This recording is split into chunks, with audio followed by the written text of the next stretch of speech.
Welcome to Lovely Esteem. I'm Lovely, the auntie you always wanted, the sister girlfriend you didn't know you needed, honey. You got to have self love to have self esteem. And here we know that God don't make no junk. So we're going to sit down, talk about it, and see how we can fix it, baby. Let's do it. All right. Hey guys, this is Lovely with Lovely Esteem. And today on Healing Through Conversations, I have a beautiful girlfriend. Like, she's so special to me because when I was early on in my life, early on back when I had perms, y'all know it's been a long time. Back when I was trying to still figure myself out, not that I am not now. She was so supportive and loving, and she gave me space and the ability to just be me. And that for me is a mainstay in how I create friendships. I like being friends with people who are very strong on their own. And when we get together, we're strong together, but it doesn't require us to dumb each other down in order to be who we are, where we are in our lives. Such a wonderful. Delores Elias, the director of talent development at a Baltimore law firm with a tech-savvy background. Y'all don't even know how smart this woman is. I'm telling you, you have no clue. As a former Microsoft certified systems engineer and former assistant director of IT.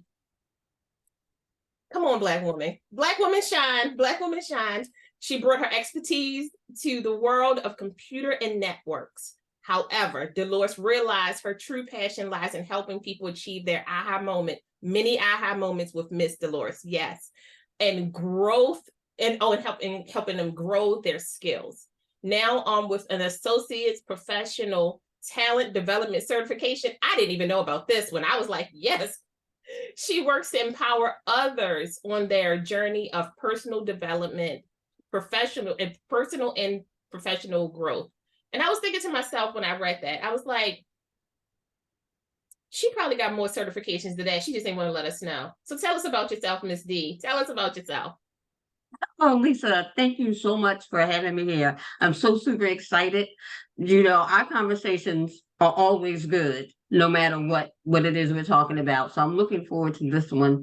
And it is true, my passion for helping people is just the best. So when I transitioned 6 years ago, I didn't realize how much I would grow to love this field. And I am forever looking for ways to help people.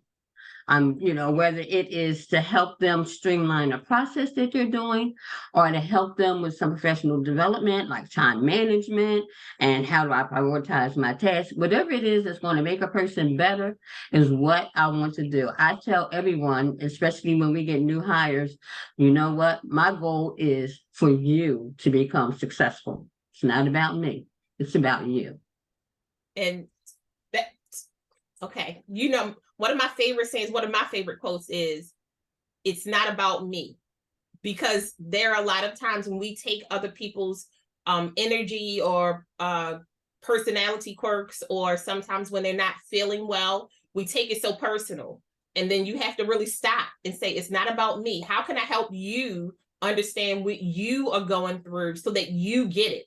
Because I'm going to understand something in a completely different way through either professional or personal, and understanding how the person sees it and the best way to communicate with them on their level, wherever they are, is like a gift. And you have it in drove. You have it. You're one of my favorite ladies. You know you are, because I'm always I be bigging you up everywhere. They like, I appreciate that because, that speaks to allyship. Women have to be allies.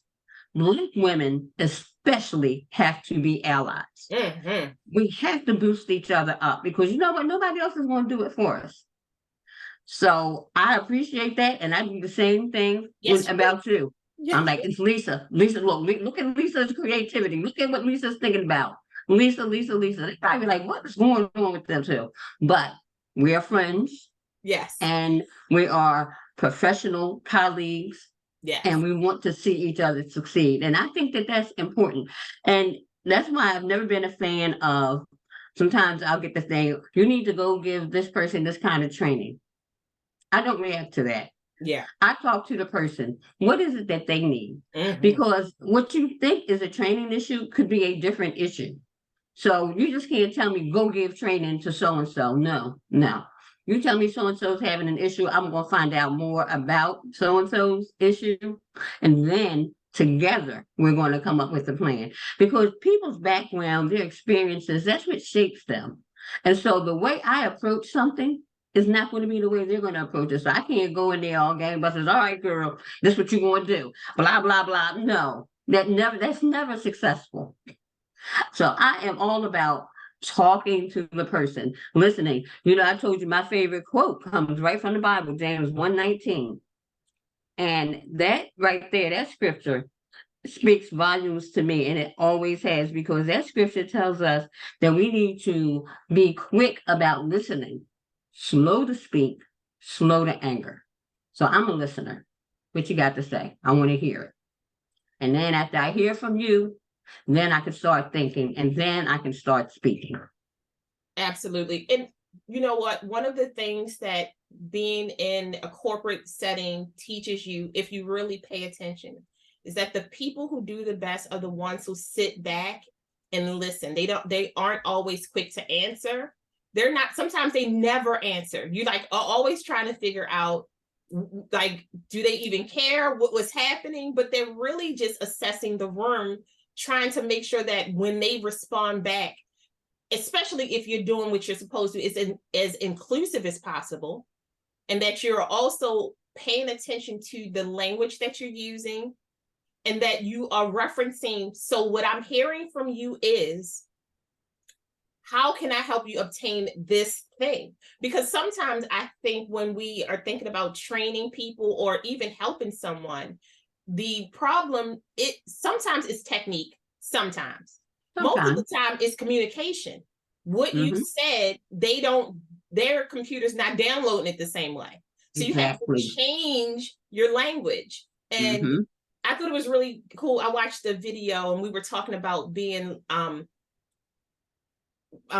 linguistic, if I'm saying the word right, being able to speak multiple languages. But I think that even in, especially your line of work, when you are talking to people, learning how to speak a different language, we're not talking about English or Korean or Spanish. We're really talking about learning how to speak a person's language personally. Like, hey, so what's happening with you?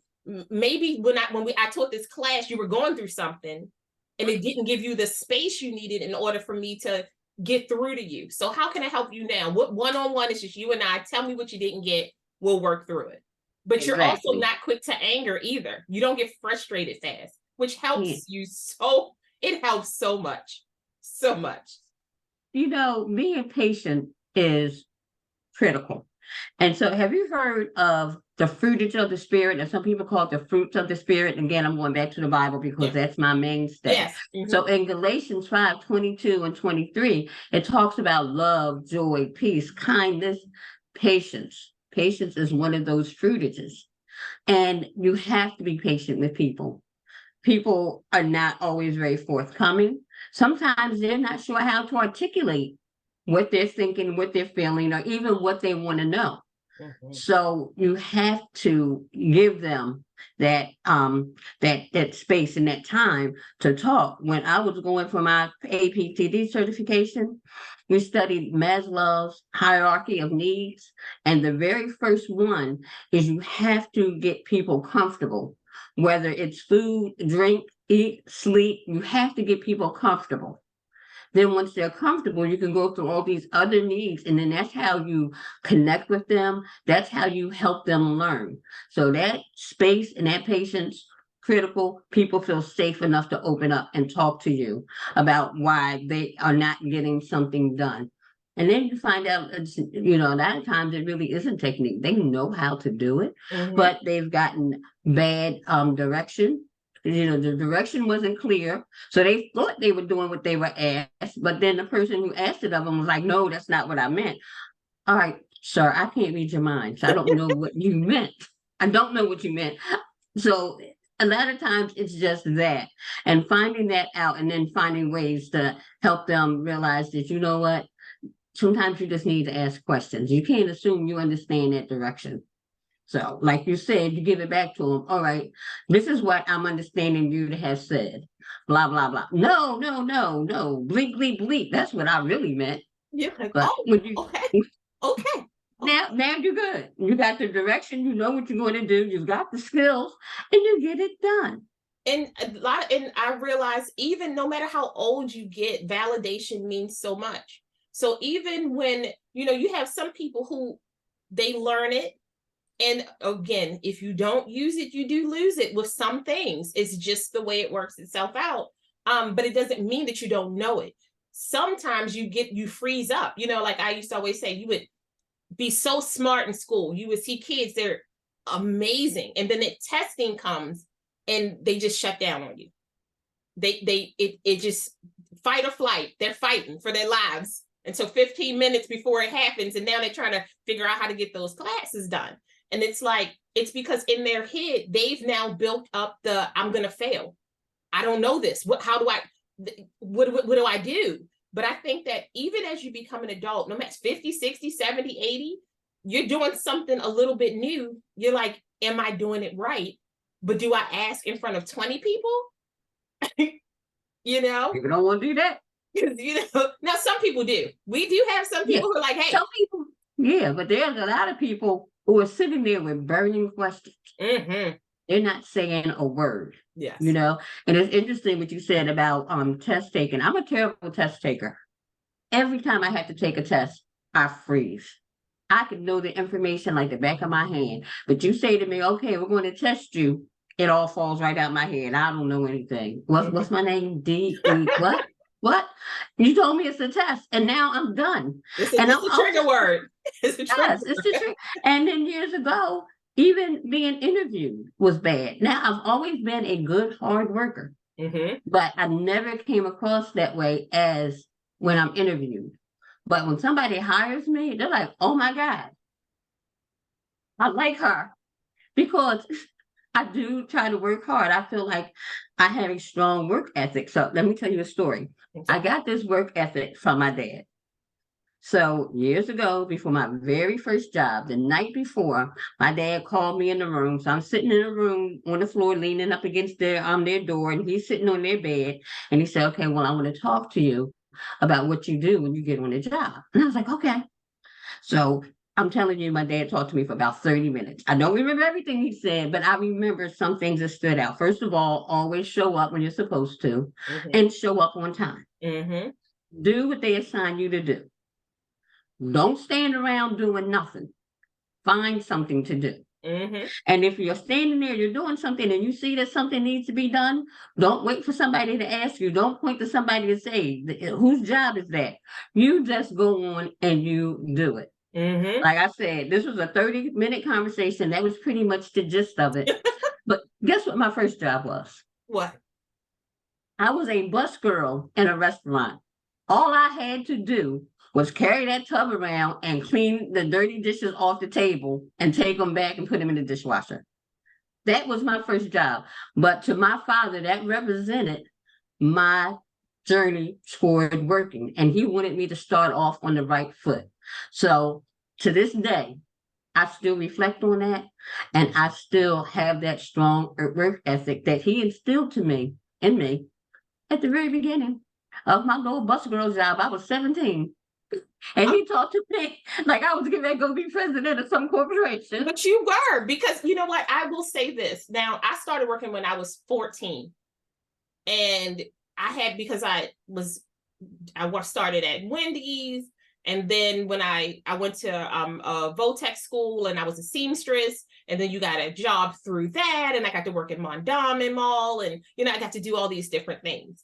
But my thought process always has been, even with school, was my reputation is way more important than you liking me.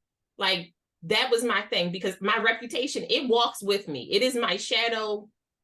You not liking me, but I'm still doing my job. I feel good about that. Because I'm like, I didn't have like the advice on what you needed to do. I just was like, listen, if you do a really good job, something good's gonna happen. It has to. Exactly. Like, Exactly. you know, it has to. But also, my mom was one of those people where everything she touched, she gave 110%. It didn't matter.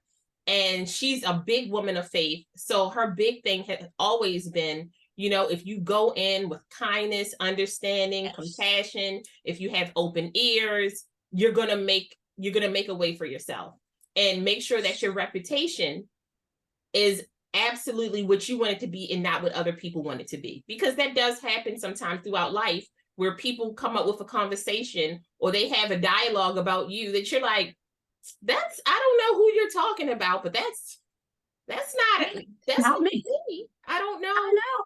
I don't know, because, and I had to learn the hard way growing up that your dialogue and how you speak about yourself really is a great mirror about how other people interpret you. So if you're calling yourself names, if you're being degrading to yourself, and I don't mean clothing, I mean your mouth, your spirit, what comes Yes. out, you know, when you're cursing yourself, you know, I'm fat, I'm ugly, I'm not smart, I'm dumb, these things. You live it. You live it, and then other people give you back. Yep. It becomes a self-fulfilling prophecy. Yep. And that's how you see yourself, because that is going to come out in you. You know, Jesus said, whatever is in a man's heart is what he will speak. Mm-hmm. So if that's what's in your heart, that is coming out, whether it's through your body language, whether it's through other kind of visual cues, or you are actually speaking it, then people are, oh, so that must be what you're about. Let me treat you accordingly. Absolutely. Absolutely. That's the problem. Yeah. I know. And it's been it's wonderful, because that kind of brings us to, I really wanted to talk about the power of conversation.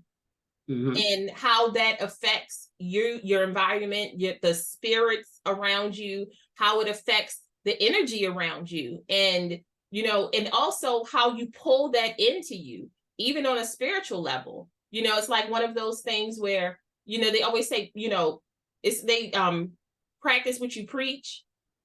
And it's like, yes, but also pay attention to your speech, like pay attention to how you talk to people and meet people where they are. I used to have be in friendships with people who always tried to correct someone's grammar. I'm like, don't correct the grammar if you're not going to get the conversation, because I could say everything is correct as possible, but you won't get it if I don't speak your language, if I'm not in the trenches with you. And conversation is a beautiful way to understand a person, or even learning how to subtract that person from your space.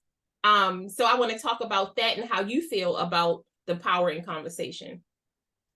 You know, conversation is so powerful. The tongue can affect us for good or for bad. So they influence everything in your life. They influence your personal well-being, your personal growth, even your sense of connection. That conversation has the ability to do so much. Example, one of the last conversations I had with my mother before she passed, we were in her room and we were just talking, and I was just talking to her about motherhood, you know, and you were a mom, you had all, because my mom had 6 kids. And, you know, did you doubt what you were doing sometimes? Did you always know it was right? Did you just, how did you feel about it? And so she thought about it for a minute, and, she explained, yeah, like all of us, yeah, she had some doubts, but, she did the best she could with the tools she had. Mm-hmm. And so that conversation was already good. And then she said to me, and I will never forget this, because this was really one of our last conversations. We might have had 2 others after that, before she couldn't really talk to us anymore. But she said, my daughter's name is Simone. She said, you did an excellent job with Simone. An excellent job. That still has the power to lift me. Mm-hmm. Reflecting on that conversation. Mm-hmm. It has the power to lift my spirits, to make me feel good, because while I know I made mistakes, she was saying the overall product was good. Yes. But, I can think of other conversations that, when I recall them, still bring me down. Mm-hmm. Mm-hmm. They have the power to really just eat away at me. even though it's in the past, it's over with, it's done, but just recalling that conversation, what people said, how they said it to me, it still has an effect on me years later. So conversation is powerful. That tongue, Mhm. you're practically your smallest body part can be your most powerful body part. Absolutely. So I like even listening to other people's conversation. They're not talking to me, but I like listening. Because you know what you learn from people all the time. All the time. Like, from you, I've learned to think so much more about mental health, which sadly, I'm ashamed to say, was never much on my radar. But you brought it to the forefront, your passion about it, your dedication to it. So when I hear you talk about mental health and the different courses and the different things that you take, it's like, yeah, this is a real thing. And as you know, I even had to call you recently because I was concerned about a person's mental health. And you were the first person that came to my mind. Who can I talk? I'm calling Lisa. And you gave me some fantastic information and it helped. It helped at a pivotal time. So you learn from people. And I'm always willing to listen and learn what they talking about. And What can I get? and it's very interesting because like our age is different by maybe I always say a few years because a few years. That's all we're gonna say. We say a few years we different. That's it. All right, I'll take that. But we also came from that generation where our parents were kind of silenced. And then as they learn to speak, and I always say a lot of the times it doesn't feel like it because we always, we've been a part of this earth for so long. But I'm like, we're still in baby steps when it comes to communicating and being able to get our feelings out, to be able to talk about our emotions, to not feel vulnerable and stunted when we speak to each other, and also trying to bridge that gap between our parents, those who still have parents left, with, hey, this was uncomfortable. I understand it was a lesson that I had to learn because that was my journey. It was already written out. However, this is where I am now.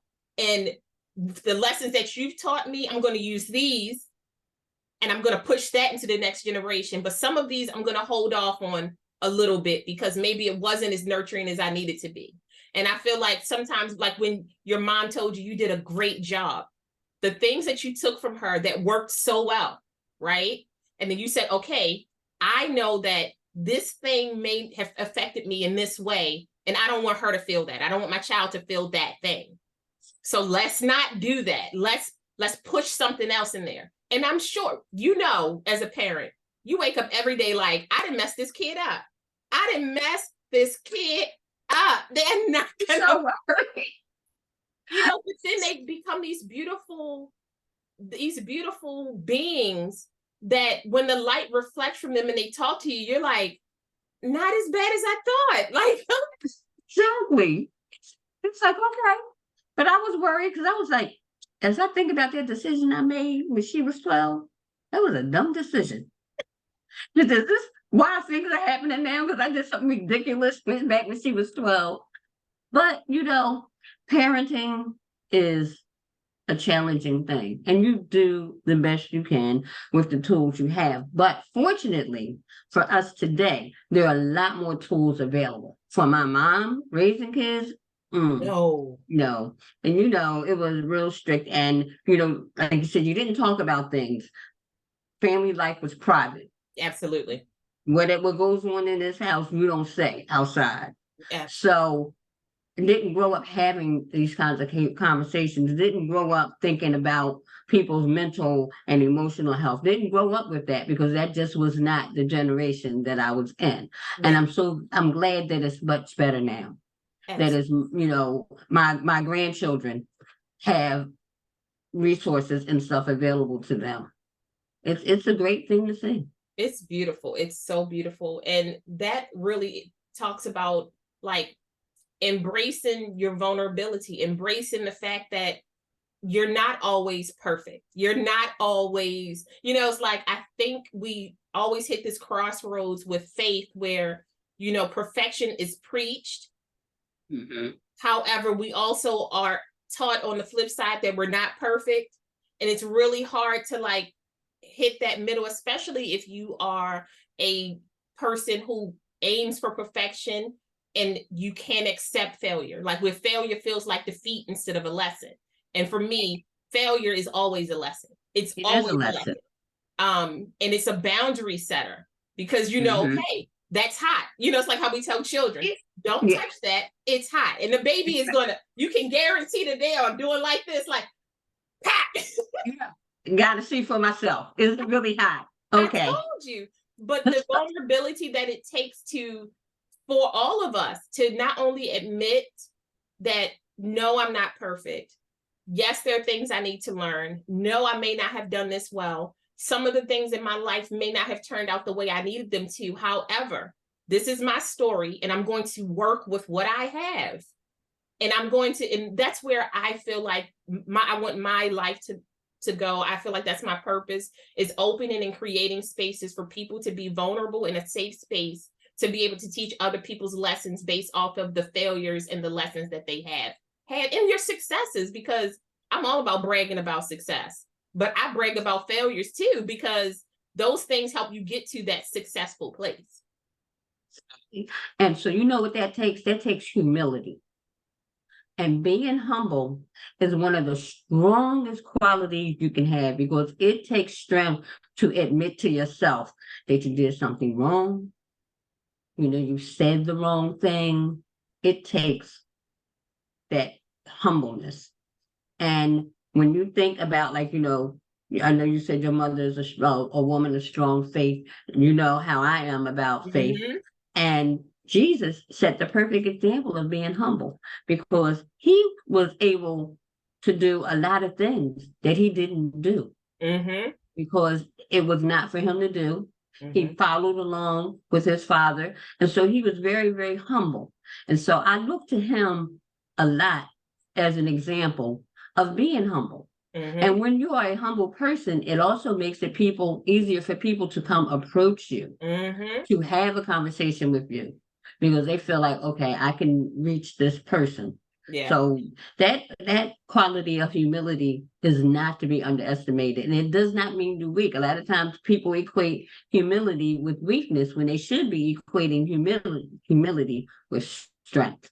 Because that's Absolutely. really what it is. Absolutely. And to piggyback off of that, I think it's because, again, when we talk about being able to articulate your feelings and having proper communication, right? Because a lot of the times the words that we've been taught, they flip them on their head. So, when you say humbleness, a lot of the times people don't mean humble, they mean suppression, because that's what they want you to do, which is very different than being humble. You can still Yes. talk about your success. You can still talk about all the beautiful things that you have and be humble. But suppression is when they say you need to humble yourself. It's really, you need to suppress yourself. You need to bow down. Yes. And that That's the makes a thing. difference. This is not sponsored. Hey guys, it's Lee with the T, and today we're going to talk about Black Mental Health Alliance, www.blackmentalhealth.com. Black Mental Health Alliance goes by BMHA, and the mission statement on their website reads, to develop, promote, and sponsor trusted, culturally relevant educational forums, trainings, and referral services that support the health and well-being of Black people in their community. I love that.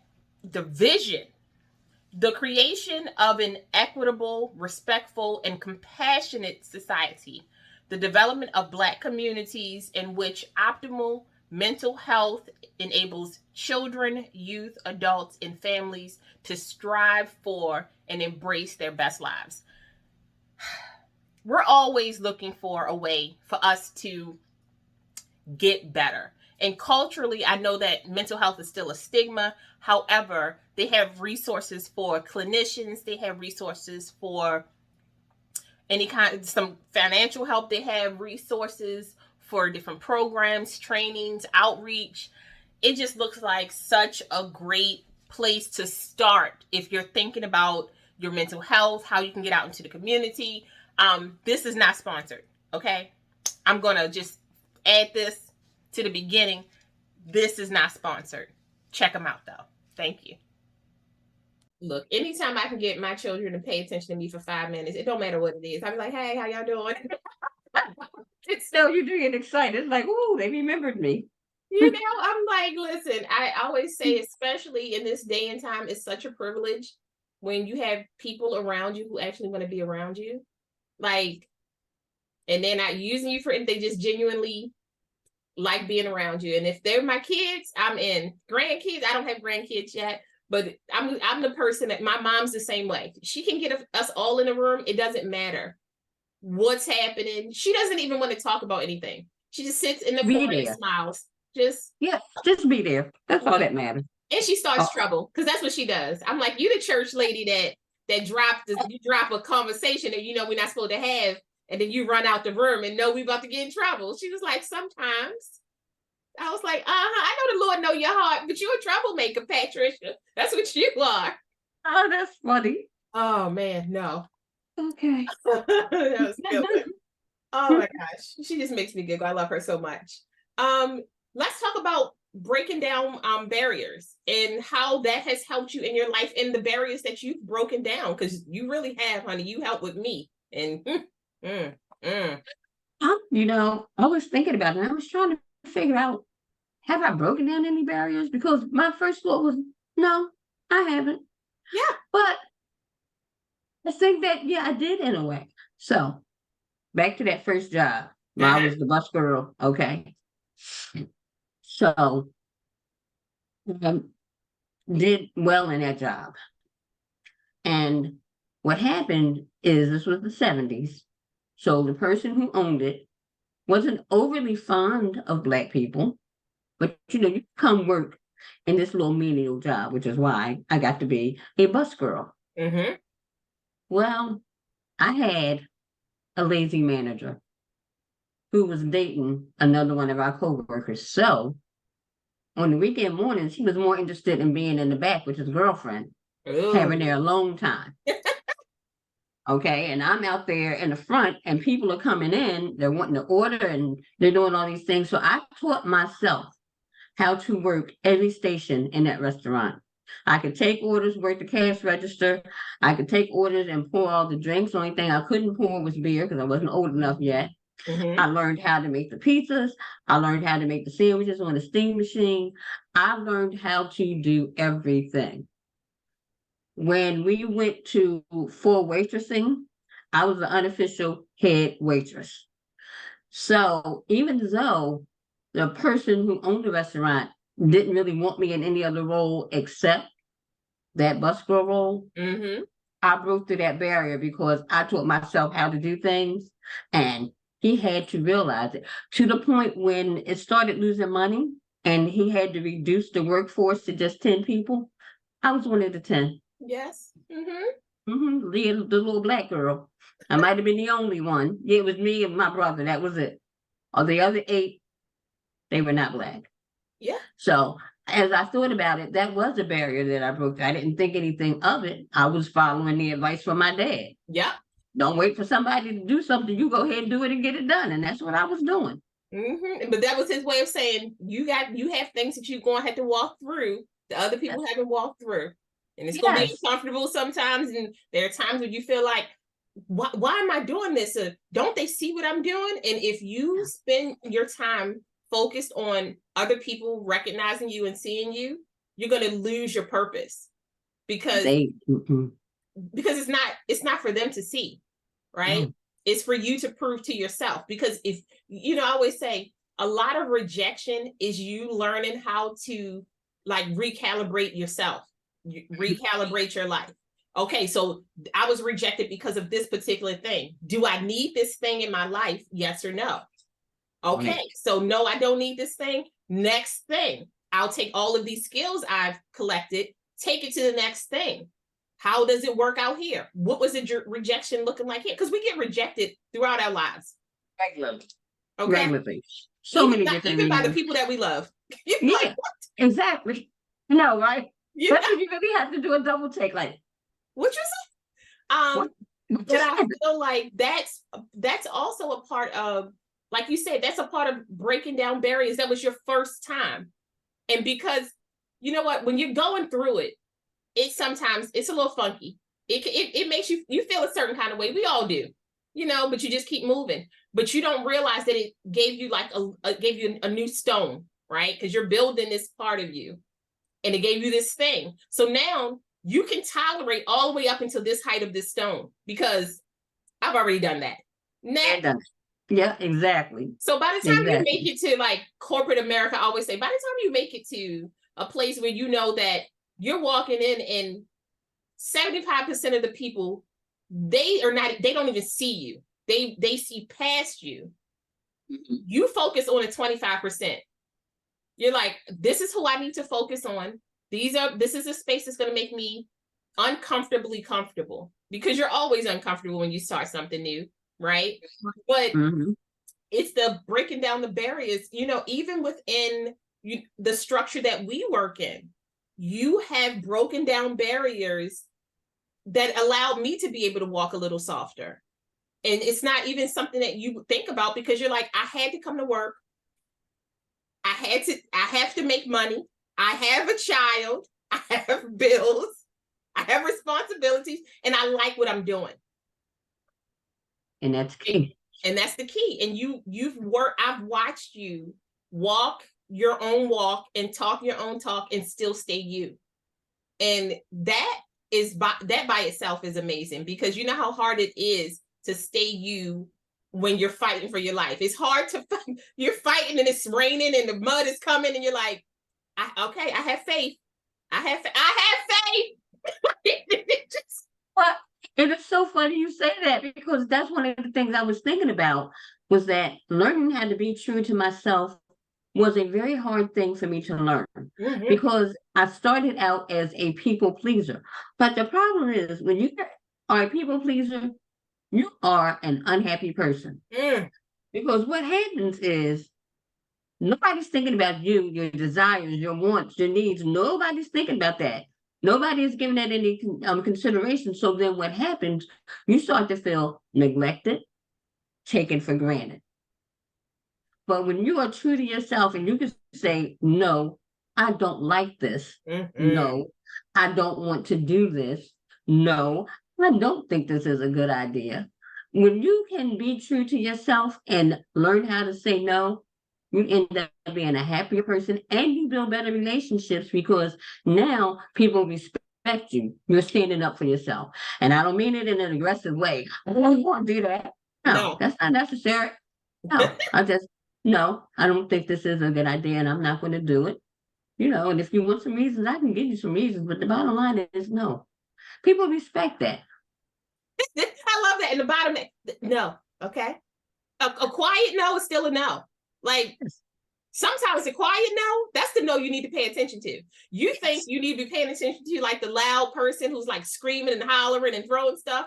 I'm like, no, son, you need to pay attention to quiet, because that quiet person, because when you can get to a place mentally where you can say no and then sit back and watch it all the crazy happen, I'm like, you too comfortable. You in a space that's different. And I'm going to need to sit next to the knower. I'm going to go over to the knower. And that's where that patience comes in again. Absolutely. That you say no, and then you patiently wait. Let people process the no. Let them do what they're going to do. Don't be so quick to jump into the silence. It's, okay, well, what if I... No. Say no and sit back and do nothing. Nothing. Let it happen. It's so loud. Be okay. It's so loud. You'd be like, people just like, did she slam a book? What happened? So when she said no, what else happened? Nothing. She just sat there. Well, did she follow up with anything? No. Did she negotiate? No. She just said no. No. That's final. Yeah, that's final. So yeah, being true to yourself is so crucial to your own well-being. That brings us around to self-reflection, because that for us is a big thing. That's a lot of our conversations that we have, our personal conversations that we have, are really surrounded around reflection of self, reflection of the situations we've been in, reflections of our successes and our failures, but like we dig into the uncomfortable failure that we've had and then realize how much further we've gotten because we didn't run from the failure. Like we was like, yeah, so it didn't work out quite as I thought it would. I really thought I was going to be excellent at that thing. I was so secure about it. Like, Yes. and then I realized I am trash at this thing, and it hurt my feelings and it hurt my pride, and I need somebody to come touch me, to come touch me. That is so funny because I have always been a person, and years ago I didn't know to call it self-reflection, but I have always been a person to think about myself, what I have done, what I want to do. I've always been in my own head for that, and I remember I was talking to a woman that I used to work with, and I was asking her, did she ever do that? I said, do you ever think about sometimes, okay, I made this decision and it led to this road, but what if I had made that decision? Or how can, now that I'm on this road, how can I adjust it? She said, no. So how do you not think about that? And then I even said to her, now that your children are grown and you look back on how you raised them, do you recognize where maybe you may have made a mistake? She said, no. And I'm thinking, but I know your kids. And but no, I don't understand people who don't take the time. I don't think they realize the value of it, because when you examine yourself, your emotions, your thoughts, and your behaviors, you really, first of all, get to know yourself, and that's critical. And you get to then adjust some decisions, some things that you're doing. You start thinking about, okay, why did I do this thing? Why did I react this way? Like you were talking about not being good at something. Well, sometimes when you're not good at something and somebody says something to you, your immediate reaction is defensiveness because you think they're saying that you're not any good. And so what you do is you turn that spotlight back on you and you recognize, okay, yeah, this was not my best effort. And then what you do is you think about what you want to do to improve yourself. That self-reflection helps you to grow. Absolutely. Another crucial thing for your own personal benefit. Yes, but that's one of the things I've learned, especially with working inside of the mental health realm, is that a lot of people turn off or they've blocked self-reflection because they haven't learned how to work through trauma. So, and that's a big thing. And also, self-reflection requires you to learn how to work through grief. And a lot of us aren't taught to grieve correctly. And, I've been talking about grief for the past couple of weeks, but I always say it's in your head when you're thinking about grief. A lot of us think that somebody has to die or something devastating has to happen in order for you to grieve the loss of something. But I always say self-reflection gives you permission and the grace and the space to grieve the loss of what you thought you were going to become or what you thought you were going to be able to do so that you can build anew. And you always come back stronger. That's just who we are as people. But self-reflection without grieving really it shuts down everything else, because you're like, I'm not going to think about that, because it triggers something. And if you don't know how to work through your triggers, we're not really taught that. Like now you're starting to have all these conversations and it's amazing. Yes. But, we spend how many years in denial and anger and bargaining and depression, and we never make it to acceptance, because why would you do that? When I was working at that place, I did a really good job. Denial, anger. I can't stand, my boss was trash. Anger, bargaining. If they would have just kept me long enough, I could have got better training. Bargaining, depression. I'm shutting down. I'm not going to talk about it. We're not going to do anything. But you never get to the place where you come about that depression and you say, hey, I may not have understood everything. I may not have taken it upon myself to say I need extra curricular activities to help me learn this. I may need more training. I didn't take it upon myself to, outside of my job, learn how to do a little bit more so that I look good in here. And that acceptance. Exactly. That's hard. That's hard. That's the one that's hardest to get to. Yeah. And so it's funny. And, we were talking about the power of conversation. See, having this conversation, as I thought about self-reflection, what I did not think about was grieving. Mm-hmm. I like that you added that layer to it. So now that helps me to even look at it even more deeply. Yeah. Like, have I done this, with all the self-reflection that I do and try to improve, have I really done everything? And in some areas, yes. And in some areas, no. Because I still maintain on this one job, it wasn't me. Fall off. I will not take responsibility for this because listen, No, Linda, it was you. No, let me tell you about this job. All right, early 20s, federal government job. Woo! I was the secretary of a department. So it was the director of the department, the three professionals, me, and a part-time, what is the name of that school? Strayer. It was Strayer Business College. Oh, They okay. were in the same building, and then every semester we would get a work study student that I had to supervise and everything. So my director could get a folder, and it would be, you won't understand these terms, but it would be Baltimore City UDAG. It had to be with money that the federal government was giving in Baltimore City. Okay. Okay, and so as she's going through the file, she might see a Baltimore City Community Development Block Grant paper. Okay. All right. She would call me in her office. D, why is the Baltimore City Block Grant paper in the UDAG folder? I don't know. Now, it's entirely possible that I could have misfiled it. But you know what? Alongside her, I created that filing system. People make mistakes. I said, but you're calling me in here and you're telling me it's my responsibility to make sure that it's filed in the right place. You've got 5 people touching these files. Mm-hmm. I don't know what they're doing. And if I had to stay on top of the student that closely, I may as well do it myself. So, and this was every single time, I kid you not, every single time she found a misfiled paper, it was my fault, my responsibility.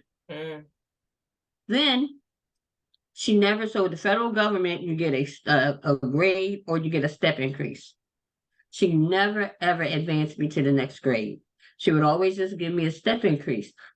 But at the same time, she was always putting me up with this excellent employee award. My evaluations, they were very formal, and she'd evaluate me and I get above average on everything except one. Okay. You need to work on this one thing. So imagine you have 10 pieces of criteria. 9 of them say above average. 1 of them says average. So no, you can't get the next promotion. Then next year, she was switching. I would do 9 other things well, and then it'd be something else that I wasn't doing well. So you tell me, was that me?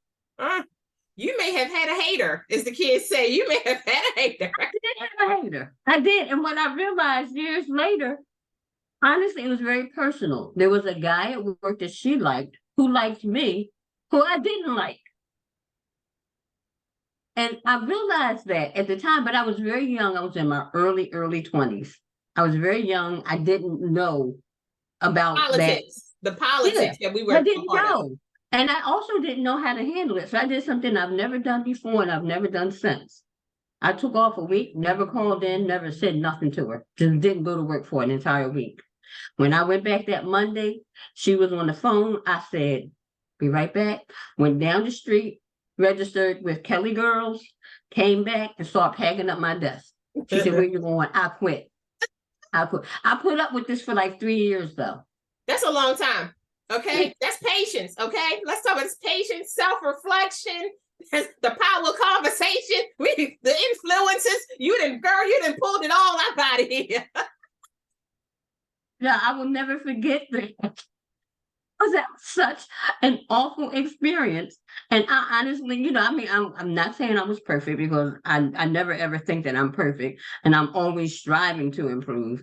But I just don't know that I did that much wrong, that I did not deserve a promotion.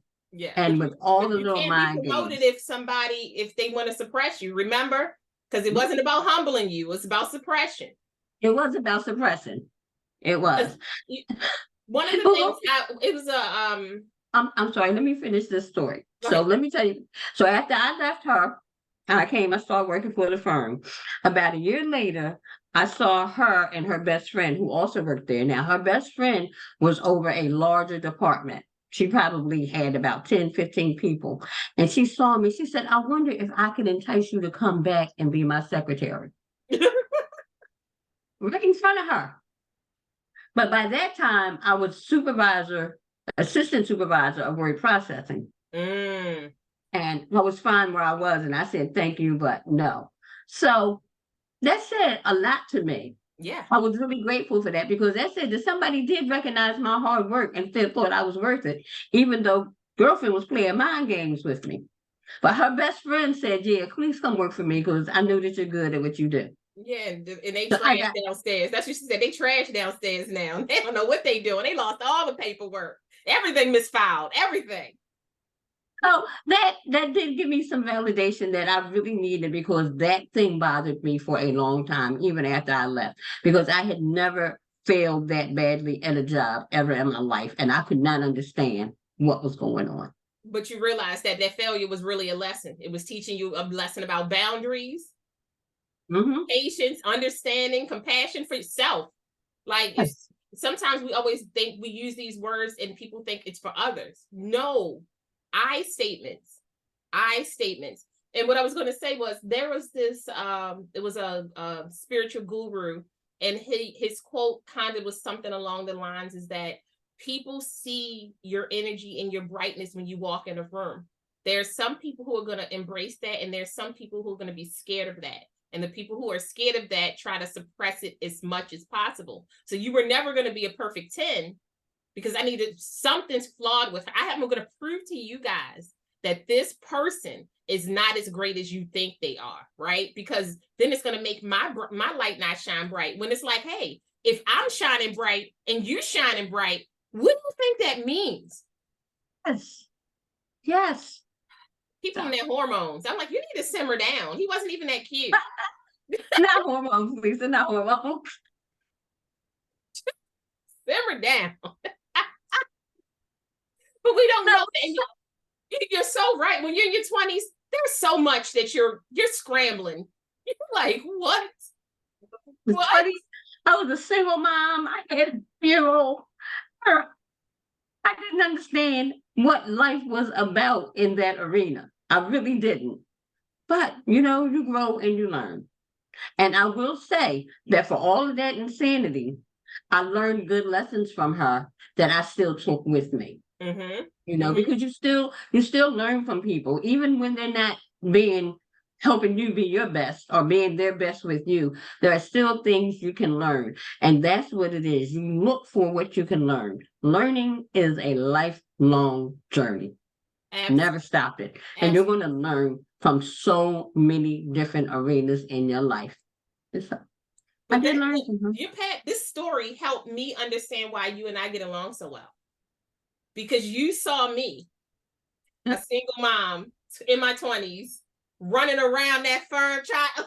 What do you want from me?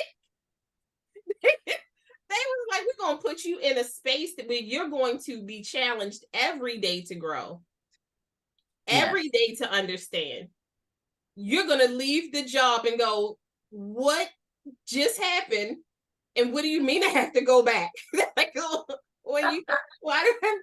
but the amount of lessons I've learned, the amount of patience that I've learned, the amount of grace for others that I've learned, and my ability to not judge a book by its cover. I don't care what your book look like. It could be double dog tagged, multiple placements, bookmarks in it.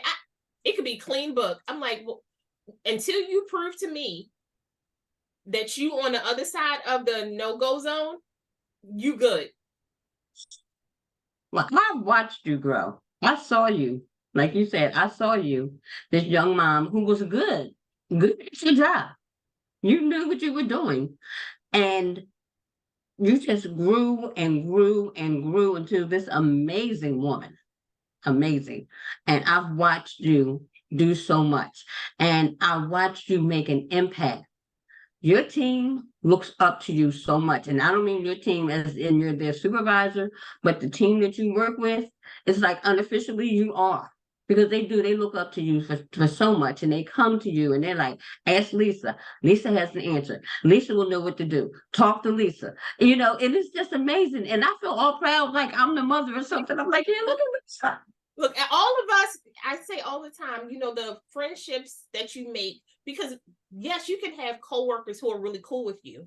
And then and then that next level is that outside we're just cool. But then there's a place where we get to talk to each other about life, where you become a friend and you learn from each other, because that's true friendship, when you can learn from each other and embrace the differences, and it doesn't even mean anything. It's like, okay, but we still going out tomorrow for lunch, right? Like we still gonna do that. And it makes such a big difference. And I think that helped me understand, especially when you are young and you have somebody above you. It doesn't matter the age, but sometimes it helps the age, especially in the Black community. It's just a stepping stone that we have sometimes. But when you see an older person respect you, the younger people, listen, try to understand, cooperate, communicate with, when it's not competition, it makes such a big difference, because you realize, okay, so if she can make it through this particular area, what does she do different that I can pull into my space? Or am I making too much of a deal out of this thing? And we all have different tolerance levels, honestly. But what you did for me was, I saw you leveling up and then sometimes getting knocked down, but like taking what knocked you down, laying it flat, taking the pieces you needed, building your space back up, and going about your business, instead of making it a pointer finger. And then you did. And then what you did is like, okay, so that's not going to work out for me. I'll lick my wounds at home. Yep. And I'll see you guys tomorrow. Okay. Because there's some things happening in my real life that's different. All right. It's different, right? So like, one of the subjects that you really I really want to embrace and talk about is you're reflecting on the past, and how the pivotal moments really change how you lived in your professional life, but specifically in your personal life, right? Because your professional life, we can almost create a manual for it. If I do this thing should happen. I should grow. I should become the next.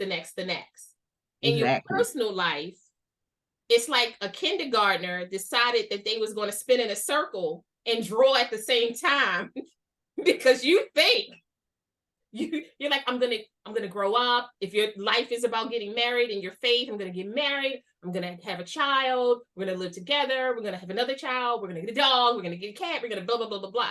And it says, no, ain't gonna happen. No, not like that. I got something for you. Spin you in a circle in this chair and push you out into traffic and see what happens.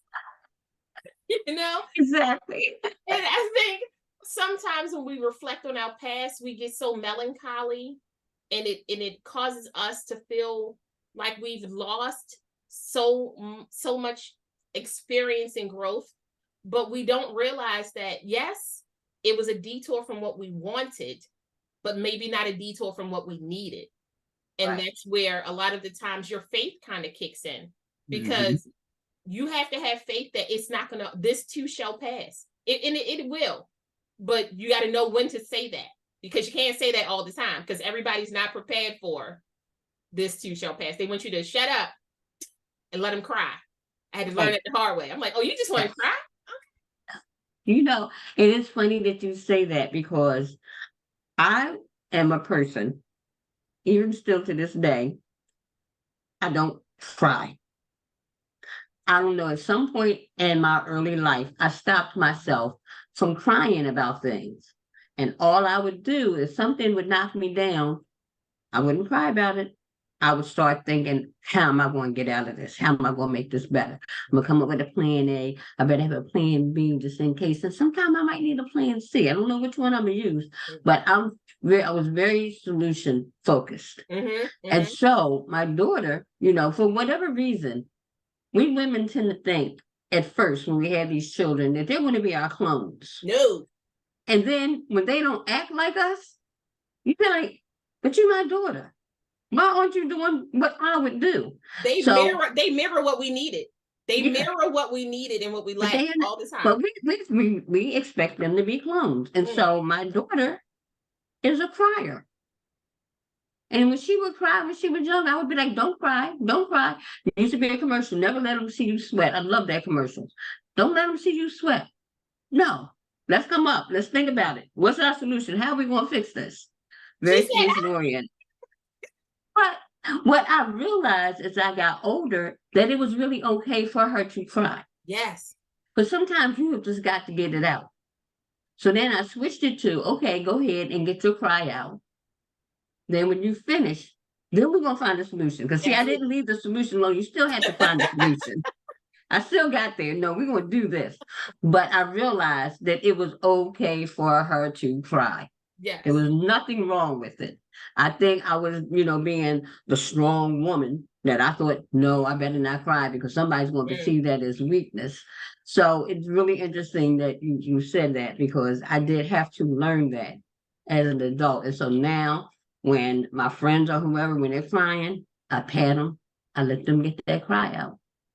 Then I don't tell them what to do, but we talk about it. I Mm-hmm. ask questions because what you do is when you ask questions, especially when you ask open-ended questions, you start people thinking. Absolutely. And when they start thinking, they really come up with their own solution. So it doesn't become, well, this is what you told me to do. Yeah, nope.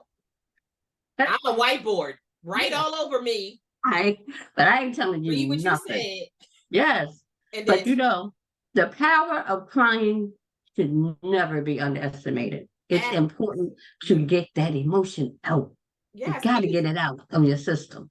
because there's so much release, chemical release in crying. Yes. It Hmm. helps when they talk about, I always say, when people hear the word mental health, they automatically go to this like disheveled person talking to themselves, rocking in a corner. Mental health is the ability to comprehend and deal with life's ever challenging issues. Mental illness is different. Your mental diagnosis is different. So crying, because we're human, they gave us tear ducts. It's like rain. It releases those endorphins. Cleanses. It calms you down, depending on the person. Because my thing was, especially growing up, kind of being bullied. If I started crying, you had to move because it was not going to be positive for anybody in my space. Just no. But I say all the time, just allowing a person to grieve because it's a loss. It's like I thought this was going to work out. Yes. I thought I was doing well. Yeah. I always say it's the equivalent of, Mom, I love him. And you're like, but baby, but you're trying to take away my love. And then like 6 weeks later, why would he do this to me? You're like, go come cry, baby. Just let it out. Just let it out because you got to let people do what they're going to do. You have got to let them. I learned that too. Got to let them. Got to let them. But that was that. No, but I was going to say that was a really great lesson that I even learned from you and being able to adapt that to my children, because you and I had this cry conversation a long time ago. yes. Giving them the space to just be them. Like, and Yes. not there. I never wanted my kids to be just like me because I love different people. And why you Mm-hmm. want to give birth and keep having different people show up, I don't know. My personality trait, but I love watching people walk in their own purpose. It makes Mm-hmm. them stronger. You carry yourself different when you're not trying to carry your parents' bags. You walk so different. Yeah, you gotta, one of the things I always said, you teach children the best you can. You teach them right from wrong, how to make decisions. You do all of that. But what is going to happen is that child is going to take what they want from it. Uh-huh. And then they're going to bring their own stuff to the table, Mm-hmm. and if you look back, I know I did it with my parents. My daughter did it with me, and I'm watching her children do it with her because you're an individual and you don't always agree 100% with any other individual on earth. Or You just yourself. don't. Yeah. Or even yourself. You might agree with yourself last week, and next week you're like, no, self, I don't agree with you anymore.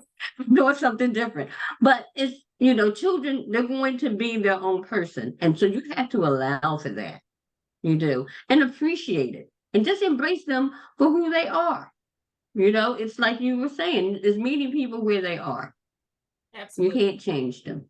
Now, we talked about, when you're talking about reflecting on the past, and another pivotal moment I had is learning about God and the Bible. Mm-hmm. And when I was 10 years old, I learned that God had a name and what his name was. I didn't know that before. For all that, I was in Sunday school. My mom taught Sunday school. We went to church. I was terrible about giving them my little nickel for the collection basket because I wanted to spend it on candy. So that was always a fight on Sundays. I'm holding on to this nickel for dear life and they're trying to. So that was an issue. That was an issue. I never wanted to give up my money. And I'm that way to this day. I really don't like giving up my money. But I can remember being 10 years old and coming home, and there were two women there, and they asked me and my siblings what God's name was. And so we just threw out all kind of answers. They said no, no, no, no. So they opened the Bible, King James Version, Psalm 83:18, and they let us read it. And I can still visualize that page to this day. And I found out what God's name was. That was amazing to me because I never thought of God as having a name. So as I learned more and more about the Bible, it stuck with me. It's part of who I am today because I've learned how to build certain qualities, how to stay away from certain qualities. I'm still learning that because, imperfection is real. It's a Mm-hmm. thing. Mm-hmm. And as long as you're alive, you won't be imperfect. So I'm Absolutely. still working on these things, but it is the backbone of my life. Mm-hmm. And so that right there, I can, like I said, I can still picture that page to this day and seeing that scripture. It And it just, and it's a great reflection of you. Like that's what I always say to you whenever we talk to each other. I'm like, your light shines bright. Like as you walk into a room, people are like, oh, Delores. Okay. And you can be serious because there's some times where I'm like, you better not talk to her until that sound system get connected because she focused. Okay. Like she see you and she will speak to you after this get connected. Stop talking. Did you see her look at you? Do you see me? You go on and get yourself. And as soon, the minute you get yourself, okay, this is done. This task is complete. You turn around. Hey, everybody. Everything good. Do you need something? But I laugh because I always say, I'm like, your presence is very strong when you walk. You're like, yes, spirituality and religion is part of your backbone, but I think it allowed your soul to shine brighter. And when you walk into a space, who you are, you're comfortable in yourself. And it's like the things that we aren't comfortable with are usually superficial, usually, mm-hmm. but your insides and what you have to offer and where you are in your space shines when you walk into a space. And I think that that's a huge compliment to how not only how you were raised, but what you took in. Because we all have things that we wish have gone different. We all have things that we wish, we would have known about, even though I tell people all the time, I am the kind of person that the ancestors don't talk to me until something is necessary. Okay. Because I am Lisa, we need to move this dresser. We're moving this dresser now. Don't announce it early because now I'm going to focus on that dresser. I need to know the measurements, how we're going to get it through, what's gonna happen. Okay, all right, all right. And then when it happens, if it's not happening like that, I'm frustrated because I spent my time. It's all Right. about me. Okay. Like that's my thing. But I think that when you have strength in who you are, when you are working to actively heal not only yourself but the relationship you made with yourself, with your God, with your faith, because it should be a continuous thing. If you use the word I'm healed, it should be because you had a boo-boo on your kneecap and then that healed over. But in real life, we're always actively healing relationships. Like you say, the last few conversations you had with your mom, you guys were healing each other. Like, I know this is gonna happen. I want you to know you did well, baby. That probably it fused some part of you that you were like, I didn't know I needed that. Like, right? But I needed that. And that is going to help me later on in my life when I'm talking to my child. She'll know earlier on in life, you're doing a good job. And I know you tell your daughter that all the time. Yeah, You know, I do. Absolutely. You do. I do. You're very vocal with that. You Yes. know, because y'all two together, you twins. Y'all, Yes. and then the grandkids came. I was like, so y'all just gonna keep giving birth to the same people? Is that what we doing? Just keep giving birth to the same people. So, okay, all right. But I wanted a different relationship with my daughter than I had with my mother because, like I said, there was four of us that grew up together. So of course she was torn in a lot of different ways, and she was also from a different generation. Mm-hmm. Now, I was more open with my daughter. I encouraged her to talk to me. Girl, let me tell you, I will never forget.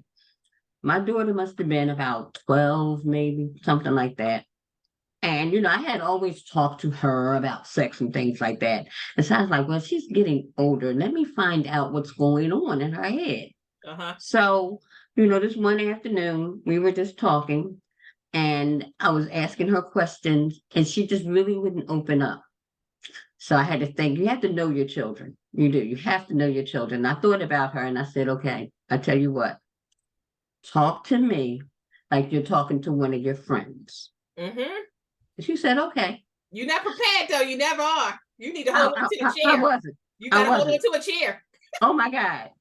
Girl, when I gave her the okay, the safe space to talk, the stuff that was coming out her mouth, You I start had losing hair. I kept my face straight and I corrected things and I gave her the right language to use and things like that. And we did our little talk. And so she said, okay, we were finished. She said, okay, can I go outside now? I said, Yes. sure, go ahead. Girl, I went and got 2 Tylenol and laid across my bed. I had the worst headache in the world. It's like, oh my God, what just happened? And Joe, girl, the things that she was saying, I was like, Oh, what? Is this what little kids are talking about? yes. But it was important for me to do that because I always, always wanted her to talk to me. Things are going on. Talk to me, talk to me, talk to me. I tried to give her advice about dating and, boys and, be careful. Boys are going to compliment you and deservedly so. She's a cute girl. I said, but you need to think about that and pay attention because if they try this on you and it doesn't work, they just gonna go try it on the next girl. You might see your hand was already there. So you think about it. Don't just fall for that compliment. Mm-hmm. It may be very empty. So, things like that. But that conversation, like I said, when she was about 12 or so, girl, I will never forget. Will never. I'm telling you. Look, I say all the time, a great thing that I learned was open communication, but you have to be prepared. And I don't think you're ever prepared really for the inside of another person's mind. Like you think you are. You're like, but we've been together for so long and we've been married for 20 years. And you'd be like, babe, no. So what are you thinking about? Did you know that reindeer only what? Reindeer? Like, what? What? Huh? What does that mean? Is there a code I should be unraveling because that's so random? I don't understand. You don't, but I think that's one of those things where as you build communication and trust with each other, one of Mhm. the big things that you talk about all the time, telling the truth, it builds trust. So now we don't have to question the conversation we had yesterday because we were honest with each other today. We don't have to, and that makes such a big difference. It's even when, the ability to say that you did something wrong or that you're not good at something is such a strong trait to have. And sometimes it takes a long time to walk into that space, right? So as your child at 12 is like, I can't tell my mama what they talking about, but I can tell Delores a lot of things. And you'd be like, all right, so okay. I used to call my mom. I'm like, hey, I need you to put on a Patricia because I don't want to talk to my mom about this part. Because I got some things to say, and I need to talk to Patricia from the streets, not Patricia from the church, because the church Patricia gonna lose her whole side. She not pleased. My mother would be like, okay, and we would have like a full conversation, and I could tell she took a drink, some water. Should I need some extra lemon in this water? Some extra lemon's gonna make this better. I know. It's hard. It's hard, but you just got to be there. Yeah. Through bad relationships, I just, even, there were people I didn't like, but I had to learn to keep that to myself because what I never wanted to happen was for her to feel like at the time when she really needed me, she wouldn't be able to come to me because I just was so vocal about how I felt. So I swallowed a lot just to make sure that my daughter knew I was always there for her, always in her corner. She could come to me no matter what. That was so important to me. Yes, yes. That was so important. But that's the environment that you create with a lot of us. You give us I try. space to think, even personal and professional. You give us Mhm. space, and then you'll like call around and be like, "Hey, you good? Because you've been quiet for a little bit." I check on people. And some of us are like, I'm good. And other people, you like, oh, you're not good. I'm gonna come sit in your office. I'll see you later on because you need to have a conversation. Like that's Yes. different, you Yes. know. But I can see that's how you are with your daughter. Probably, I'm sure with your girlfriends, your church mates. Like, hey, if you need a space, just let me know. And if I'm available, you got Yeah. it. If I'm not available, can we reschedule so I can be here and be able to be with you? Yes. You know, Because we need each other. We have to help each other. We just do. We do. absolutely, And I absolutely, like helping people no matter what. And so, you know what? And that reminds me, I think one of the things that I also wanted to talk about was compassion. absolutely, absolutely. That was your last thing: compassion for yourself and others. Yes. And there's a difference between pity and compassion, and Mm, people don't realize that. So, as an example, this is pity. So you feel the sympathy for a person, but you don't go that deep in it. You don't really get into their situation. So, think about it like this. So no, let me say also, so that's pity when you just feel sympathy without really appreciating what's going on. mhm. Now, compassion is like, oh my God, you put yourself in their shoes. I know just how that feels. That feels awful. Let me see what I can do to help. See, that's compassion. You take it a step further. Mhm. So to illustrate, you're driving down the street and you see somebody on the side of the road changing a tire. That's a shame. Ooh, I hope they get it changed, and you keep right on going. You pity, but that was it. It didn't go any further. Compassion. Here comes somebody driving down the street. They see the same person. They pull over. They get out the car. They start working the jet. They actually get out and help you. That's compassion. When you feel for somebody, you put yourself in their shoes, and then you take action to alleviate the problem. I like to think that I am a compassionate person. Sometimes I have to hold myself back and say, people don't want your help all the time. Slow down. You can't be in everything. You can't be helping everybody. Not everybody appreciates that. But I am the person who was like, oh my God, how can I help you? I'm all up in it. How many Because tires you have? How many times you want me to go get you a new tire? One yes, second, I'll be right back. I'll be right back. will be me. I'm gonna call my triple A and come get you. Okay, that's me. That's me. And I then like, feeling compassion for people and helping them. I think is the best way we can treat each other as humans. absolutely, I agree with you 100%. And that's why I always advocate be as compassionate to yourself as you are with others, because then it creates room. It's a normal routine. Like Yes. sometimes when you think about helping people and then it makes you feel funny, it's because you're not used to helping yourself. You know, we have a Hmm. tendency to be like, I failed at that. I really failed at that. I'm a mess up. I really suck at that. How that was the stupidest thing. Who are you talking to? Yes. It's worm. Yes. So if you're talking to yourself like that, but then your bestie walk in and you like, girl, you better go. You better get it. I'm like, treat yourself like you would treat your best friend. Because you Yes. don't, and don't get me wrong, if you're treating your best friend unkindly, this is not for you. This statement is Mm. not for you because that's not your best friend. No, it's not. It It's is not your, not. it's not your You best never treat your best friend like anybody you love, you don't treat badly. friend. That's just not love, No, no, you no. know. Mm-mm. Eh, But you know, that compassion portion of life, it really it it ties our whole conversation together, right? Because reflection without compassion, trash. Breaking down barriers without compassion, trash.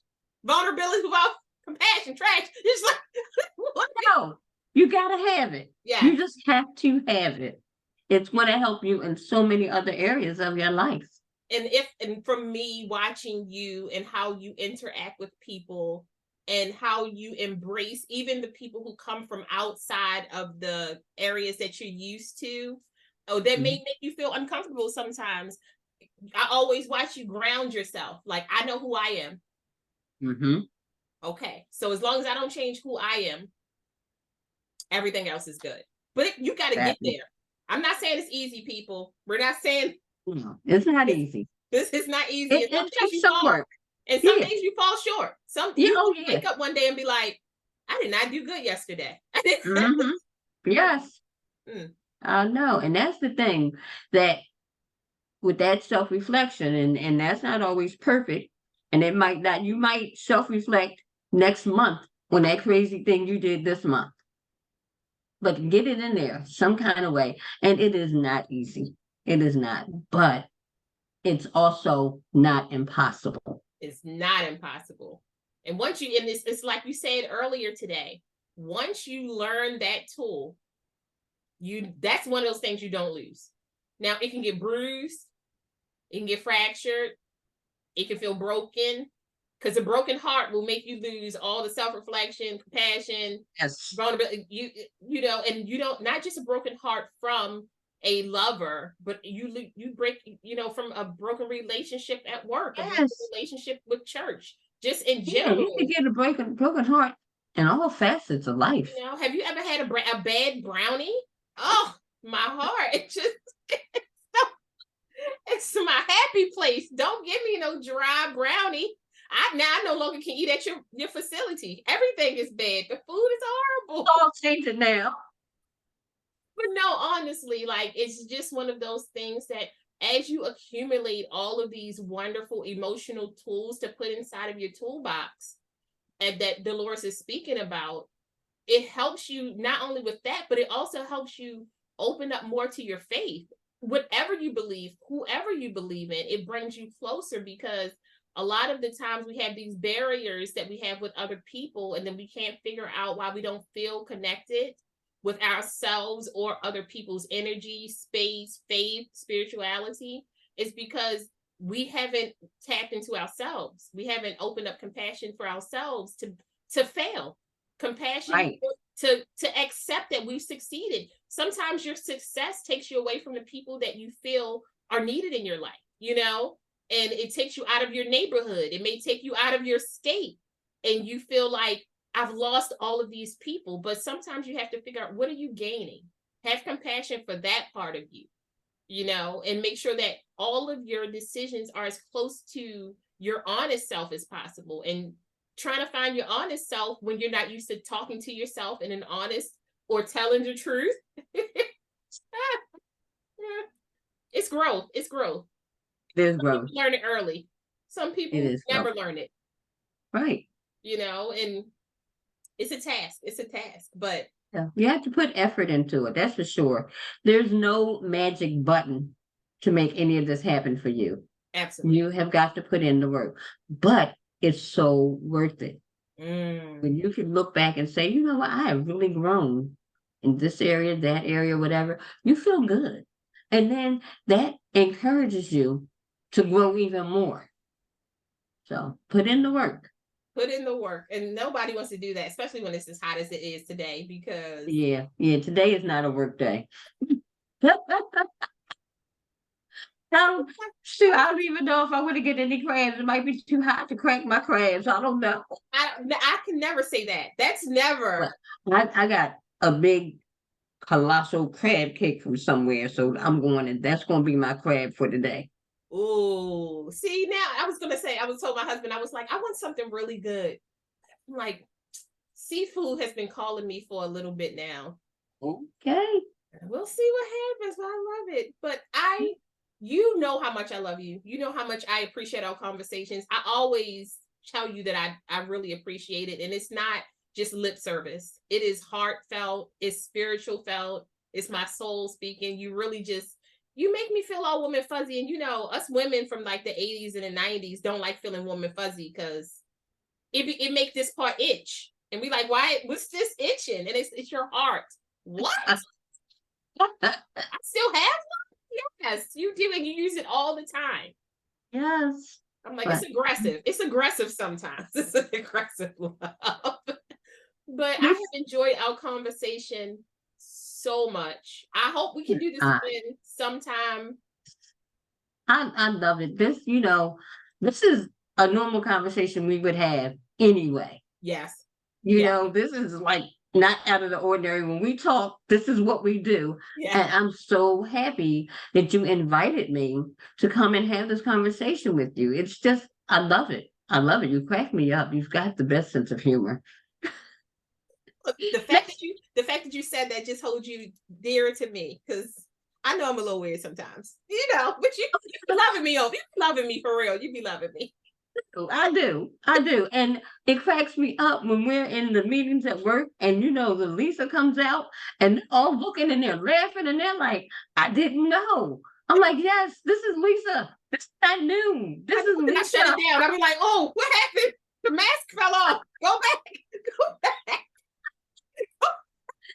Cracks me up. I love it. I love watching it because they're all so shocked and amazed and they're like, I didn't know. Yeah, I you've been know. I missing have out. RBF. It does. It sits so strong, and I be trying to like smile.